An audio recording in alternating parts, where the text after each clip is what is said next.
Zan fara cewa inna lillahi wa inna ilaihi raji'un. Wato Nura ya kasance mutum ne mai haƙuri, mutum ne mai kyakkyawar alaƙa da al'umma. Kuma kusan wannan na daga cikin abin da ni nake kira ga 'yan uwana da kuma al'umma gaba ɗaya a yi koyi da wannan ɗabi'u da halaye. Saboda ko da wajen wannan taron in ka ga tarin al'ummar da suka haɗa a gurin nan za ka san cewa akwai kyakkyawar dangantaka tsakanin shi da kuma mutane. Allah ya ji kansa, Allah mai rahama, Allah ya sa mutuwa hutu ne da shi. Irin mutumin kirki ne, kowa zai gaya muku wannan. Nura ba abin da ni taɓa jin wani ya ce wai ga abin da Nura ya musu, ni dai wannan ban taɓa ji. Da wasa da dariya da shi kenan. Duk wanda zai ma magana su ne zai gaya min. Mutumin kirki ne, mutumin kirki. Allah ya gafarta musu. Nura sai dai mu ce Allah ya ji kan Nuru Sharu. Allah ya gafarta masa, Allah ya rahama mishi. Allah ya yafe mishi, Ubangiji Allah ya sa halin shi na gari ya bi shi. Allah kuma ya duba iyalin shi da ya bari. Sannan ni dai a iya zama na da Nura gaskiya wallahi ba zan ce ga wani abu nashi bakin hali ba, ban sani ba.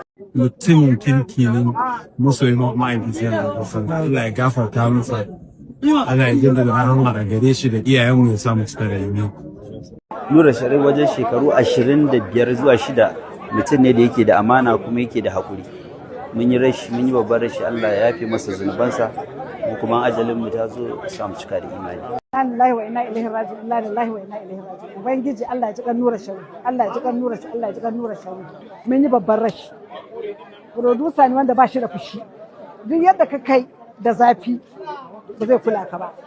Zai zo ya tashe mu lokacin aiki ya ce to kowa ya tashi ya shirya ga gurin aiki. In ma baka shirya ba zai damu ba, zai ƙara zuwa ya tsaya. Sai ya ga ka tashi ba zai yi fushi ba, zai yi dariya. Ko abin fushi aka yi kai masa laifi sai dai ya yi dariya ya kau da kai. To ban san dai me ran ce ba. Bangiji Allah ya ci kansa, Allah ya gafarta masa, halinsa na gari ya bi shi, Allah ya kyautata makwancinsa, Allah ya dubi bayansa, Allah ya dubi bayansa, Allah ya dubi bayansa. Mun yi babban rasha industry. Dama mutum da ya rasu a cikin 10 zaka je halayyar shi da zai fita. Ko da karya ne, in ka ji mutane da yawa suna cewa mutumin kirki ne, to alama ne cewa mutumin kirki ne. Balle ma ba karya aka yi ba, mutumin kirki ne. Mu da abin da muke fata, gidan da ya samu a can ya tarar a can ya fi wanda ya bari a duniya. Dai yanda muka haɗu da shi zuwa lokacin da muka rabu da shi gaskiya bai canza ba. Ma'ana bai canza ba, shi dai Nura dai ba za ka ce ga abokin rigimarsa ba. Kuma Nura mutum ne wanda duk lokacin da ka tashi yin wasu abubuwa kake tunanin ba ka da ƙarfin jarin da za ka yi abu, to in Allah sa da mutum ne mai ƙoƙarin bi da kai hanyoyin da za ka yi wannan abu cikin sauƙi. Babu shakka a yanzu a cikin masana'antar nan kamar Nuru Sharu mu cewa za mu ɗauko wani waye koyi da halinsa. Gaskiya babu. Mafi duk abin da wani zai faɗa game da Nuru Sharu duk magana abu ɗaya ce. Nagartar mutum inda ba ƙarya ake ba za ka ji maimaita ta ake yi. Kan cewa kowa wanda duk ya san Nura zai gama ya ce Nura yana da gaskiya. Mutum zai gama ya ce Nura yana da amana. Mutum zai ce maka Nura yana da haƙuri. Sannan kuma za a ce maka Nura mutum ne mai ƙwazo na aiki ƙwarai da gaske. Babban abin da yake kowa ya fi tunawa da shi ko zai iya tunawa da shi shine haƙurinsa da kuma ƙwazo na aiki. Saboda samun mutum kan cewa mai tsananin jajircewa da ƙoƙari irin Nura yana da wahala.